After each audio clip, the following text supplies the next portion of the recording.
Wakil Gubernur Aceh Fadlullah menerima langsung bantuan kemanusiaan dari Gubernur Jambi Al-Haris untuk korban banjir Aceh di Bandara Internasional Sultan Iskandar Muda pada Minggu 14 Desember 2025. Bantuan yang diserahkan meliputi beras sebanyak 1 ton, obat-obatan senilai lebih dari 259 juta rupiah, serta bantuan uang tunai sebesar 1 miliar rupiah.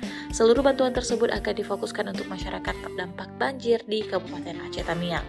Wagub Aceh Fadlullah menyampaikan apresiasi atas kepedulian pemerintah Provinsi Jambi dan masyarakatnya terhadap kondisi Aceh yang saat ini masih dilanda bencana banjir di sejumlah wilayah. Ia menjelaskan hingga kini dampak banjir masih dirasakan luas dengan kondisi di beberapa daerah tergolong memprihatinkan. Bahkan sejumlah wilayah masih terisolasi akibat akses jalan yang terputus sehingga menghambat evakuasi warga dan distribusi logistik. Menurut Fadlullah, kebutuhan mendesak di wilayah terdampak meliputi bahan pangan, layanan kesehatan, serta obat-obatan, terutama bagi kelompok rentan seperti anak-anak, lansia, dan ibu hamil.